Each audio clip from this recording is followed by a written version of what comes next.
Concrete के जंगल कराची पर heat wave का खतरा मंडलाने लगा। शहर का दर्जा हरारत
जो में भी रहम ना आया।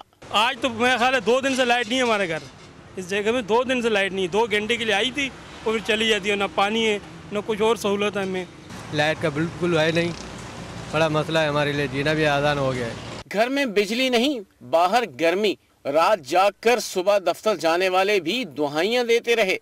लाइट लोगों ने मना कर दिया कि नहीं जाएगी, मगर रात को तो परेशान कर दिया इन्होंने। इधर लेटने सोने बैठो या सेरी करने बैठो तो लाइट नहीं है। हुकूमत ने हीट स्ट्रोक्स के पेश नज़र हीट स्ट्रोक सेंटर तो कायम कर दिए, लेकिन लोड शेडिंग खत्म करने के लिए खातिर खा इक़दाम दिखाई नहीं दे रहे। माह सयाम आ गया, लेकिन बिजली की लोड शेडिंग के खात्मे के दावे पूरे ना हो सके। शहर और अफ्तार में बिजली के सताए रोजदार मुश्किलात का शिकार होने लगे। पेशावर से काशान अवान की रिपोर्ट देखते हैं। माह सयाम में लोड शेडिंग न करने के हुकूमती दावे हर बार की तरह इस दफा भी महज दावे ही रहे। ये वादे करते हैं कि भाई रमज़ान में लोड शेडिंग सहरी और अफ्तारी को नहीं होगी, लेकिन ये मुसलसल हर हुकूमत अपने दावे से मुकर जाती है और हमें एक लॉलीपॉप देती है। तवील रोज़ा गर्मी और ऊपर से लोड शेडिंग, आवाम जाएं तो जाएं कहाँ। लोड शेडिंग की वजह से हमें बहुत ज़्यादा तकलीफ हो रही है। हम हुकूमत से ये इल्तिजा करते हैं, ये रिक्वेस्ट करते हैं कि आप मेहरबानी करके और दिनों में तो आप लोड शेडिंग करते हैं, अलबत्ता रमज़ान में ऐसा करें कि आप लोड शेडिंग ना करें, ताकि हम लोग रफ्तारी में, शहरी में, तरावियों में आसानी से एक्सपेंड कर सकें। रोज़ादारों की मुश्किलात को मज़ीद बढ़ा दिया। कैमरामैन आदिल के साथ काशान अवान, आज न्यूज़ पेशावर। अहम खबर शामिल करें खास तौर पर कराची वालों के लिए। कराची वाले खबरदार होशियार, आज गर्मी जोरों पर होगी। दर्जा हरारत 40 से 43 डिग्री तक जा सकता है और महकमा मौसमियात के मुताबिक आज समंदरी हवाएं मुनक़ता होने का भी इम्कान है। कराची पर आइंदा 6 रोज तक हीट वेव का खदशा मंडराने लगा। लोग गर्मी से बचने का इंतजाम कर लें। दूसरी जानिब वज़ीर आला सिंध ने भी मुताल्लिका इदारों को हीट वेव से बचाव के इंतजामात और मोबाइल अस्पताल सर्विस को फाल करने की हिदायत की है। मुराद अली शाह ने तमाम बड़े अस्पतालों में हीट स्ट्रोक सेंटर्स पर अमले और दवाओं की फराहमी यकीनी बनाने का हुक्म दिया है। महकमा मौसमियात के मुताबिक आज समंदरी हवाएं मुनक़ता होने का भी इम्कान है और कराची पर आइंदा 6 रोज तक हीट वेव का खदशा मंडलाने लगा है। लोग गर्मी से बचने का इंतजाम कर लें। वज़ीर आला सिंध ने मुताल्लिका इदारों को हीट वेव से बचाव के इंतजामात और मोबाइल अस्पताल सर्विस को फाल करने की हिदायत भी जारी कर दी है। आपको बताएं कि महकमा मौसमियात की कराची में गोई की है। कराची का दर्जा हरारत 43 डिग्री सेंटीग्रेड तक जाने का इम्कान है। इस बारे में मजीद बात करेंगे हमारे साथ मौजूद हमारे नुमाइंदे सऊद बिन मुर्तजा से। जी सऊद, बताइएगा क्या होने वाला है कराची के मौसम के साथ? जी बिल्कुल, कराची में महकमा मौसमियात की जानिब से जो है हीट वेव एडवाइज़री जो है जारी की गई है और ये खदशा ज़ाहिर किया गया है कि कल से पूरे हफ्ता जो है शहर कायद में गर्म रहेगा। रमज़ान अल मुबारक का महीना शुरू हो चुका है, तो इस वजह से शहरियों को जो है एहतियात के लिए भी कहा गया है। अभी मेरे साथ महकमा मौसमियात के डायरेक्टर अब्दुल रशीद साहब मौजूद हैं। दर्जा हरारत इसमें 40 से 43 डिग्री के दरमियान रहने का इम्कान है और ये रहे कि गर्मी जारी रहेगी और कल से इसमें और इंटेंसिटी में इजाफा हो जाएगा। अमराज से इसमें ग्रेजुअली थोड़ी सी कमी आना शुरू हो जाएगी और चंद दिन बाद हालात बेहतर हो जाएंगे। एहतियाती तदाबीर वही हैं जो हम इससे पहले आपको बताते रहे हैं कि मतलब आप चूँकि रमज़ान शुरू हो गया तो शहर अफ्तार में पानी का ज़रा ज़्यादा इस्तेमाल किया जाए। जो पीक आवर है धूप के तकरीबन 12 बजे से लेकर 4 बजे तक उसमें धूप में ना निकला जाए, पसीना मतलब ना बहे, ठंडा तौलिया गीला तौलिया सर के ऊपर रख ले, लाइट कपड़े पहने, कॉटन के कपड़े पहने, वो ज़्यादा अच्छा है। हवा बिल्कुल खुश्क हो जाएगी, जिसकी वजह से जो शहरियों हैं उनको खुद इस हवाले से जो एहतियात बरतना पड़ेगा। रमज़ान मुबारक का महीना, इसी हवाले से जो सरकारी अस्पताल हैं वहाँ पर भी हीट स्ट्रोक जो सेंटर्स हैं वो कायम कर दिए गए हैं वज़ीर आला सिंध के अहकामात पर, ताकि किसी भी किस्म के नाखुशगवार वाक़े से जो है फौरी तौर पर निपटा जा सके।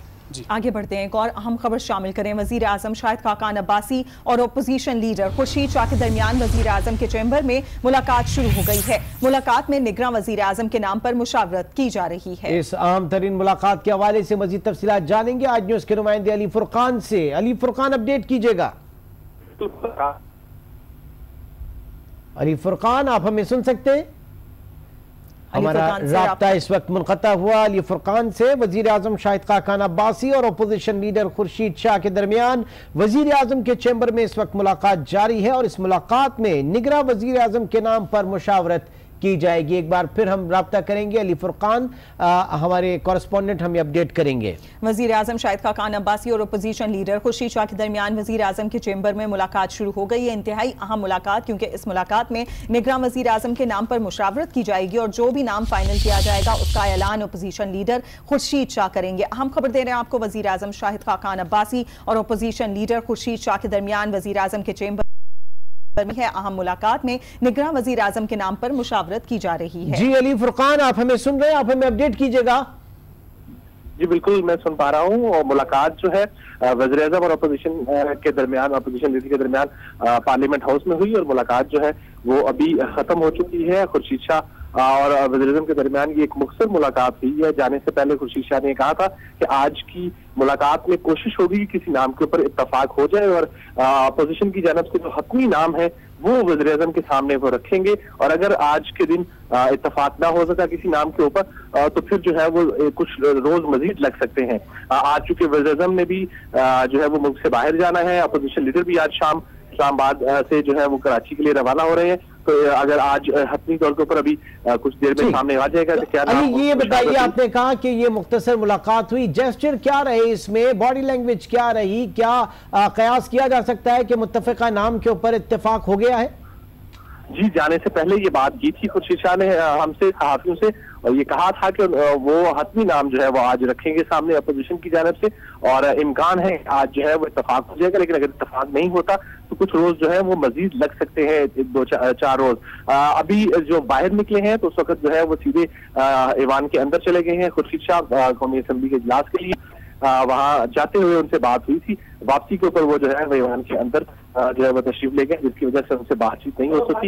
इसके ऊपर ऐलान जो है वो खुर्शीद शाह ही करेंगे, क्योंकि ये पहले से तय हो चुका है वज़ीर आज़म और अपोजिशन लीडर के दरमियान कि जो नाम जिसके ऊपर इत्तफाक होगा उसका ऐलान जो है वो अपोजिशन लीडर खुर्शीद शाह करेंगे। नहीं तो अपोजिशन लीडर खुर्शीद शाह बिल्कुल करेंगे और जाहिर है कि आप लोग जब वहां पहुंचे होंगे तो कयास यही किया जा रहा होगा कि अंदर मुलाकात के बाद आके फॉलो अप होगा उसका, और वो अगर इस वक्त इजलास में चले गए तो क्या वहां पे ये चीज कही जाएगी या वापसी पे वहां से आने के बाद कोई ऐसा सिलसिला होगा अगर आज इजलास अगर आज ऐलान हुआ तो?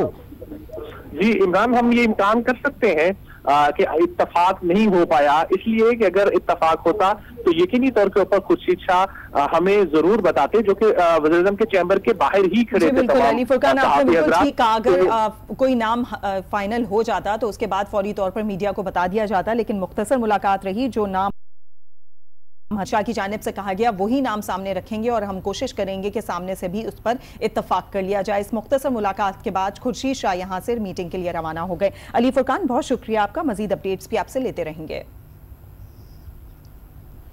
और अब आपको बताएं कि नवाज शरीफ का कहना है कि हिसाब किसी एक का नहीं बल्कि सबका होगा। एहतसाब अदालत में पेशी पर सहाफी ने सवाल किया कि जरदारी साहब 30 साल का हिसाब मांग रहे हैं, जिस पर नवाज शरीफ ने कहा कि हिसाब होगा और सबका होगा और सबको हिसाब देना होगा, ऐसा कहा गया नवाज शरीफ की जानिब से। हिसाब किसी एक का नहीं सबका होगा। नवाज शरीफ ने कहा कि किसी एक का नहीं बल्कि सबका एहतसाब होगा।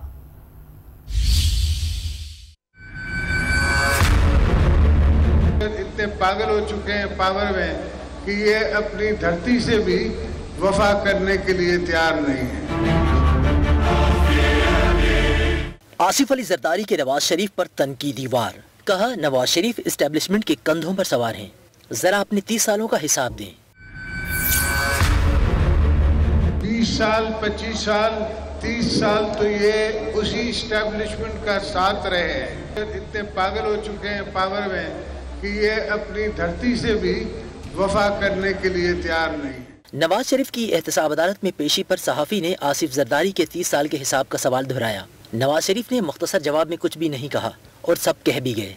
बोले हिसाब अब सबका होगा और सबको हिसाब देना होगा। नवाज शरीफ छोटे जवाब में मुखालिफिन को बड़ा जवाब दे गए। एहतसाब अदालत में फैसले की घड़ियां करीब आते ही नवाज शरीफ का अंदाज बयान भी जारहाना होता जा रहा है।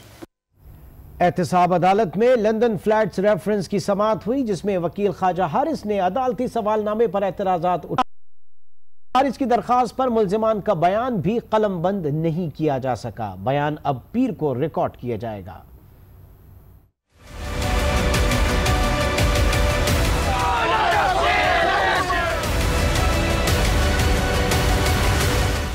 एहतसाब अदालत में शरीफ खानदान के खिलाफ लंदन फ्लैट्स रेफरेंस की समाअत। नवाज शरीफ, मरियम नवाज और मोहम्मद सफदर अदालत में पेश हुए। समाअत के दौरान नैब प्रोसिक्यूटर और ख्वाजा हारिस में एक बार फिर तलखी हुई। नवाज शरीफ के वकील ख्वाजा हारिस ने अदालती सवालनामे पर एतराज़ात उठा दिए। कहा सवालनामे के कुछ सवालात समझ से बाहर हैं, दुरुस्तगी की ज़रूरत है, जबकि मुल्जिमान के बयानात बाद में कलमबंद करवाना चाहते हैं। नैब प्रोसिक्यूटर ने ख्वाजा हारिस की मौक़िफ़ की मुखालिफत की और कहा कि बयानात कलमबंद करने के बजाय वकील सफ़ाई का मज़ीद मोहलत मांगना वक्त का ज़िया है। नैब ताउन कर रहा है, ताहम ख्वाजा हारिस ताउन नहीं कर रहे। अदालत ने वकील सफ़ाई को पीर तक बयान कलमबंद कराने की मोहलत देते हुए समाअत मुलतवी कर दी। वफाकी वज़ीर इत्तलात मरियम औरंगज़ेब ने कहा है कि वज़ीर आज़म की तकरीर रुकवाने की खबरों में कोई हकीकत नहीं। वज़ीर आज़म ने प्रेस कॉन्फ्रेंस नहीं की, प्रेस टॉक की थी, जिसे लाइव नशर करने की ज़रूरत नहीं थी। ये मैं काफ़ी दिन से सुन रही हूँ। अगर पीटीवी से डिलीट की जाती और अगर किसी तरह से रुकवाई जाती तो मैं उसके ऊपर बयान देती। वो मेरा फैसला था और उसको वो कभी भी प्रेस कॉन्फ्रेंस नहीं थी, वो प्रेस टॉक थी और जो इंटरेक्शन थी वो एक प्रेस इंटरेक्शन थी और वो कभी भी इस तरह लाइव टेलीकास्ट नहीं होनी थी। कैमरास जो थे वो अलाउड नहीं थे अंदर। इसलिए इस चीज़ को मैं सुन तो रही हूँ मीडिया पे, लेकिन मीडिया को भी चाहिए कि ज़राए की खबरों के अलावा अगर वो मुझसे पूछ लेते तो मैं उनको बता देती कि असल माजरा क्या था। लेकिन एक रवायत चल पड़ी है ज़राए की, जब वो 3 दिन चलती रही तो फिर मैंने भी कहा कि चलने दें इसी तरह से। और आपको बताएं कि मुस्लिम लीग नून के रहनुमा हमजा शहबाज नैब ऑफिस पहुंच गए हैं, जहां वो साफ पानी केस में बयान रिकॉर्ड करा रहे हैं। वहां क्या कुछ हो रहा है, इस हवाले से हम बात करेंगे आज न्यूज़ के नुमाइंदे तारिक खान से। तारिक खान, अपडेट कीजिएगा।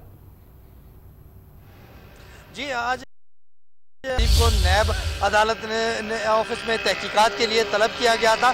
साफ पानी केस में इनको तलब किया गया था। इससे पहले भी कई गिरफ्तारियां इस हवाले से हो चुकी हैं। हमजा शहबाज जो हैं उनको 11 बजे का वक्त दिया गया था और पूरे 11 बजे ही हमजा शहबाज जो हैं वो नैब ऑफिस पहुंचे हैं। तकरीबन 1 घंटे के करीब का वक्त हो गया है। वो इस तहकीकात में शामिल हैं और सवालात के जवाबात जो हैं वो दिए जा रहे हैं। इस हवाले से उन पर इल्ज़ाम है कि उन्होंने ख़ास तौर पे जो साफ पानी कंपनी बनाई गई थी उसमें जो इतनी भी मीटिंग्स हुई हैं उनमें वो शामिल होते रहे हैं और उनके कहने पर कई प्रोजेक्ट जो हैं वो लगाए गए हैं और कई तब्दीलियाँ जो हैं साफ पानी के हवाले से जो हैं वो भी की गई हैं।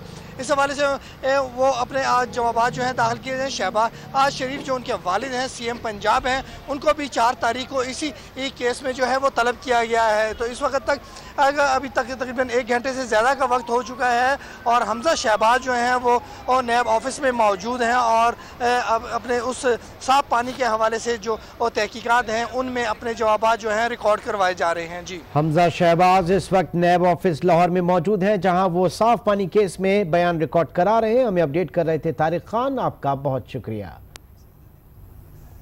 और यहाँ वक्त तो है न्यूज़ अपडेट्स का।